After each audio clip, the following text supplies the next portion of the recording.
Minutos seguimos con Carlos Alarcón, candidato a segundo diputado plurinominal por la Alianza Unidad en La Paz, que postula, la Alianza Unidad postula a Samuel Doria Medina.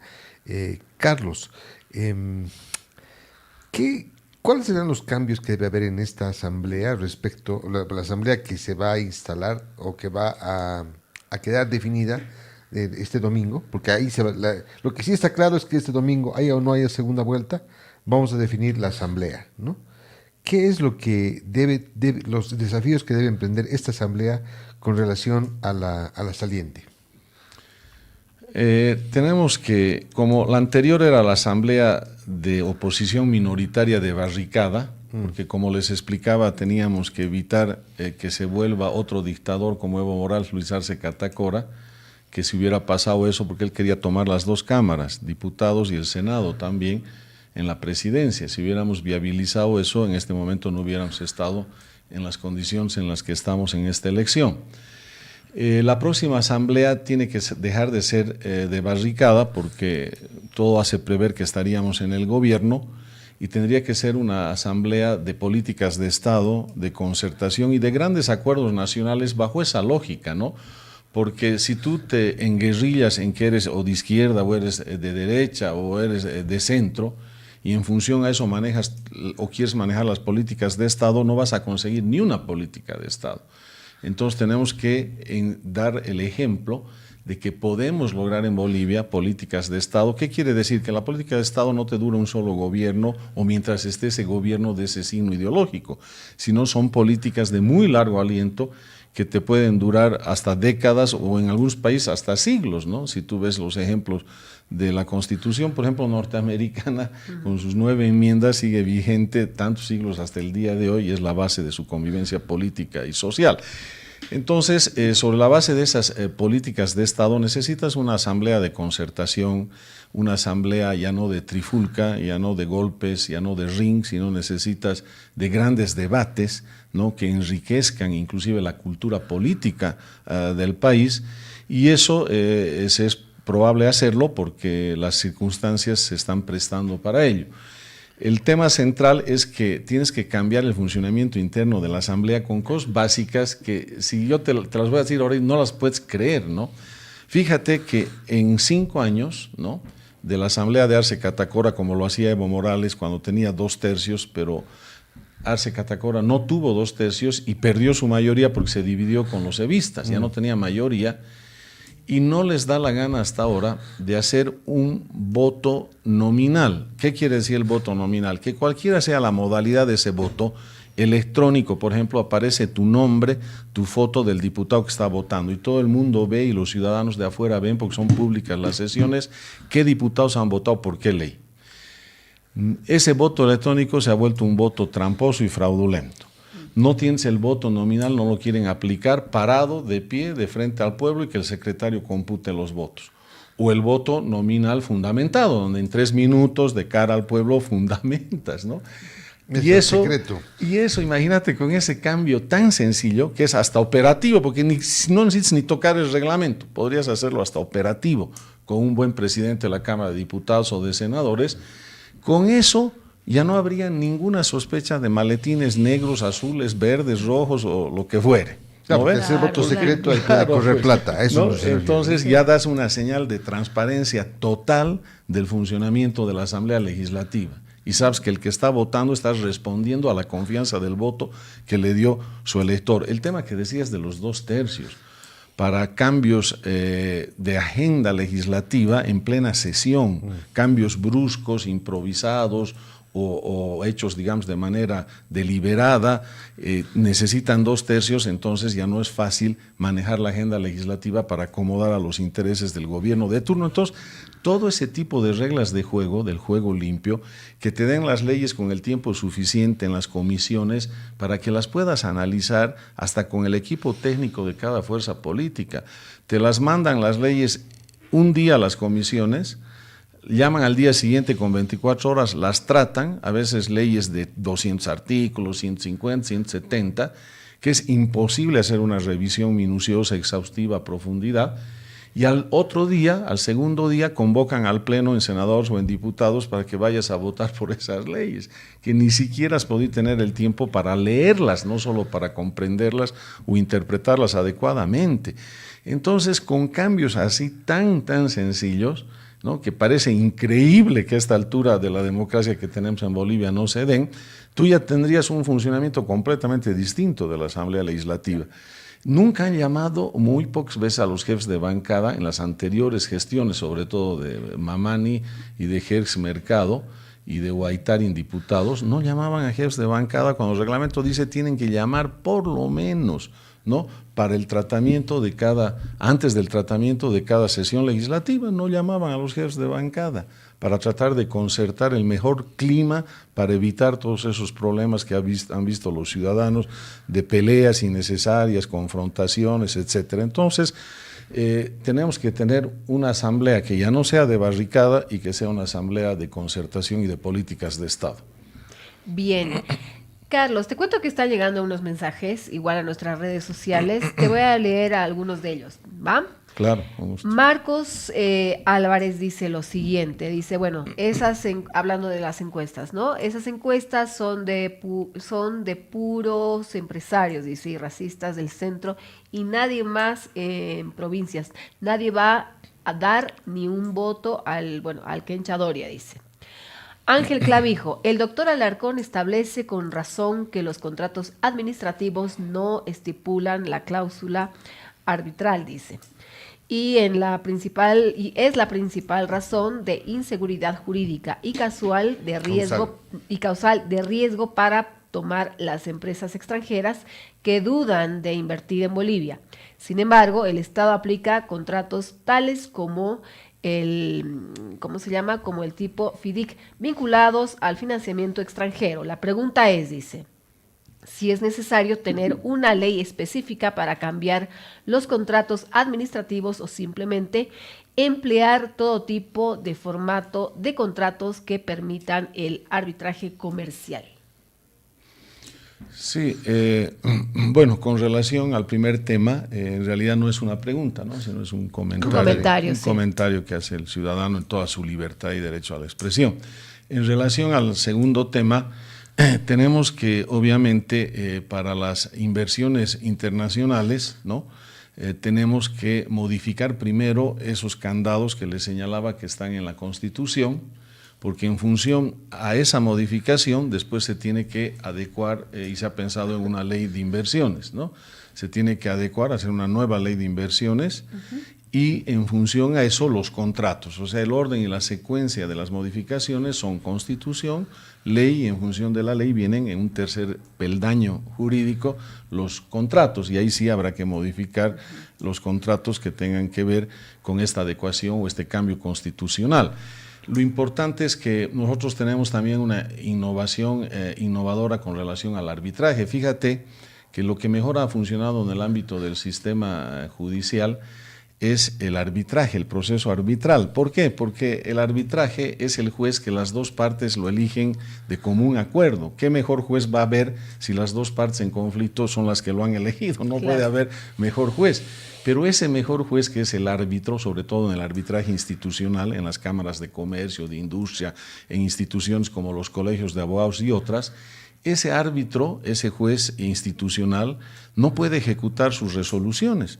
Va y tiene que mandarlas a la justicia ordinaria, y ahí hace todo un peregrinaje, ¿no?, para poder ejecutar el laudo arbitral con todas las rémoras, todas las demoras y todo el sistema corrupto y extorsivo que como regla general se ha convertido, como consecuencia de estos malos gobiernos del MAS, la justicia en el país. Entonces, un poco la idea puede ser que desde que podemos constitucionalizar el arbitraje y a este arbitraje institucional darle fuerza ejecutoria a sus laudos, para que vayamos avanzando en este tema de la seguridad jurídica y de brindar una mejor calidad del servicio de justicia para todos los bolivianos. El otro tema, en Bolivia no tienes remoción de jueces y fiscales por mal desempeño, por ejemplo, por mala calidad del servicio. tienes por delitos o por faltas graves disciplinarias, pero llegar a terminar un proceso por delito o falta disciplinaria puede ser que el juez ya se jubile o inclusive ya esté fuera por otras razones del cargo y nunca termina un proceso penal o disciplinario. Eso hay que mantenerlo, pero hay que agregar una causal de mal servicio, mala calidad del servicio de justicia para que un órgano del propio sistema judicial independiente pueda hacer un control efectivo de jueces y fiscales. Entonces, en el tema judicial, bueno, podría estar hablando horas, solamente les doy como unos atisbos, y hay que lograr que lo más importante es que a nivel nacional y a nivel departamental tengan una presencia activa en la designación de todos los jueces y los fiscales y lo propio en la remoción por mal desempeño, las instituciones del Estado que están a nivel nacional, pero para los jueces y fiscales departamentales y de instancia, también las que están a nivel departamental, conjuntamente con la sociedad civil, cuyas organizaciones tienen mayor vinculación con el tema judicial. Entonces, de esa manera tú vas a hacer que los departamentos tengan una especie de descentralización del ámbito de la justicia para designar y para remover a los jueces departamentales, a los jueces de instancia y lo propio a los fiscales. Sería un cambio histórico, ¿no? Porque los que mejor conocen qué calidad de juez o de fiscal va a entrar a la carrera o va a salir de la carrera por mal servicio de justicia o de fiscalía son las instituciones y los ciudadanos que están en los departamentos. Entonces, hay que hacer grandes transformaciones al sistema de justicia, pero eso tiene que ver con la seguridad jurídica y eliminar las trabas constitucionales al arbitraje internacional es fundamental e inclusive habría que jerarquizar el arbitraje y los métodos alternos de solución de controversias en la propia Constitución. ¿Qué se necesita como presidente? ¿Qué perfil se necesita, digamos, como presidente de la Asamblea Legislativa? Y si vemos un poco las opciones, los vicepresidentes, está Mariana con Andrónico, está Juan Pablo Velasco con la Alianza de Tuto Quiroga y con ustedes, José Luis Lupo. ¿Cómo ves los perfiles? ¿Cuál se adapta mejor? Creo que la pregunta va a ser obvia, la respuesta va a ser obvia, pero más o menos, ¿cómo ves los perfiles para este cargo con relación a lo que se necesita realmente?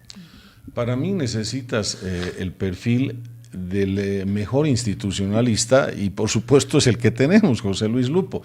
Lo peor que puede pasar es un Choquehuanca 2. O sea, Choquehuanca para mí ha sido el peor vicepresidente de la historia, ¿no? No voy a juzgar su rol de canciller, probablemente ahí algo ha debido hacer mejor, pero de vicepresidente fantasma, no ha hecho nada, ¿no?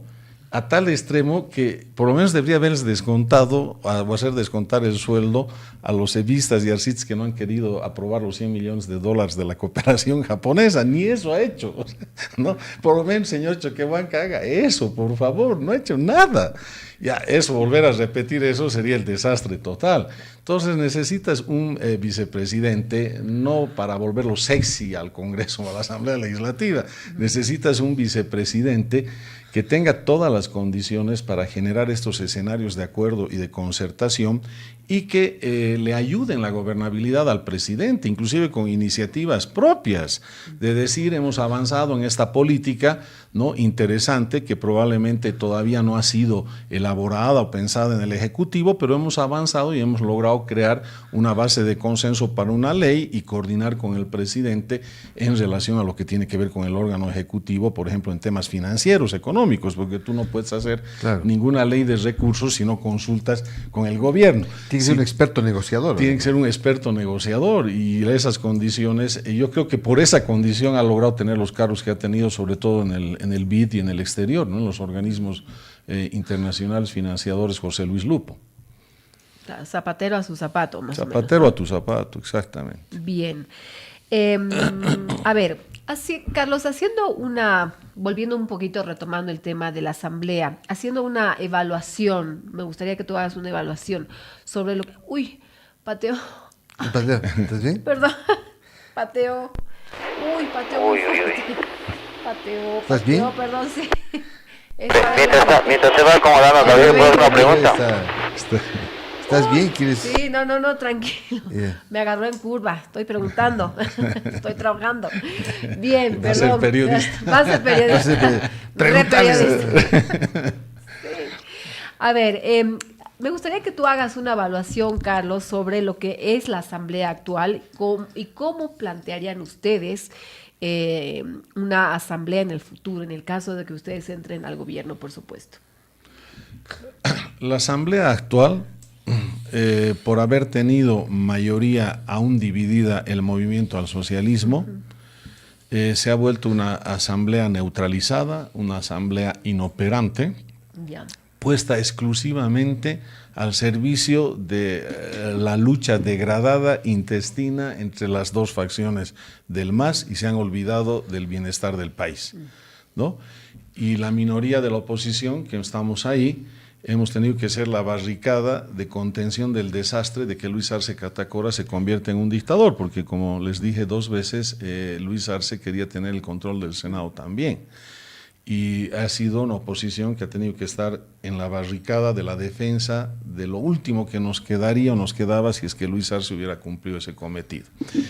Entonces, hay que dejar esa asamblea, que ha sido una asamblea degradada por el MAS, ha sido una asamblea inoperante, ¿no? Que ha dado prácticamente muy pocos resultados en cuanto a leyes y transformación del país, y tenemos que llegar a una asamblea con un giro de 180 grados que sea una industria de políticas de Estado, por decirlo figurativamente, una creadora o procreadora de políticas de Estado sobre la base de una concertación que responda a los intereses de todo el país. Tenemos que romper esa maldición de las ideologías de derecha y de izquierda, y que todo tiene que responder a la derecha y a la izquierda, y al final no responde a nadie, y al que menos responde es al ciudadano, ¿no?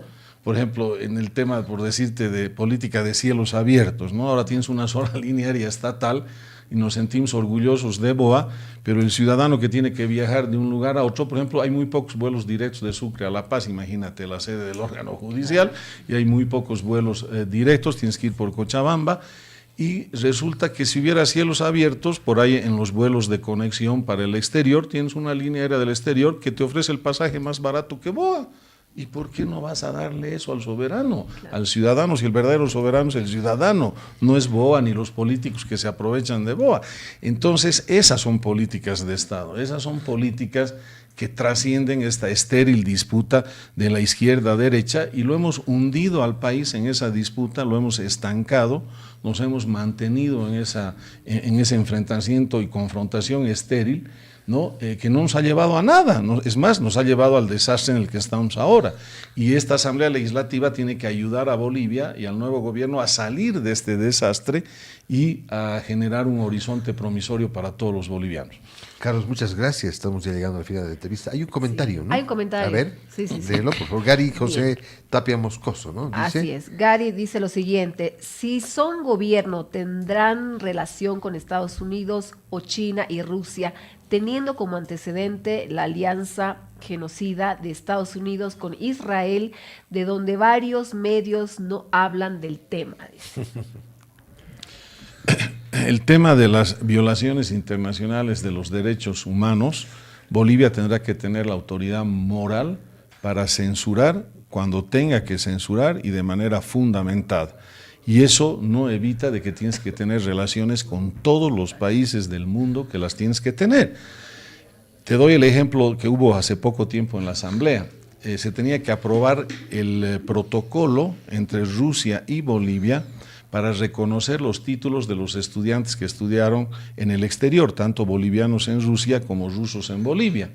Y resulta que por el tema de la invasión de Rusia, ¿no?, a Ucrania, algunos diputados de oposición de mi propia bancada decían que no había que aprobar por eso el tratado. Y yo les dije, yo he estudiado en el exterior, en Buenos Aires, he invocado el protocolo de Montevideo, ¿no?, para que mi título pueda ser reconocido como abogado en Bolivia, y gracias a ese tratado he podido hacer reconocer mi título y no he tenido ese peregrinaje y vía crucis de estar años esperando para que pueda ejercer mi profesión.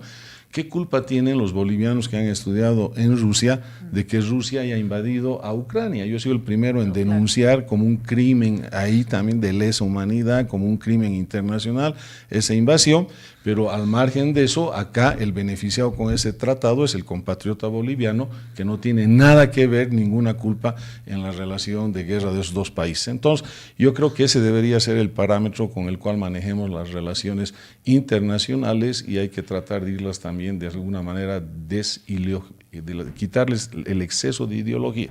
Exacto. Carlos, muchísimas gracias por esta entrevista.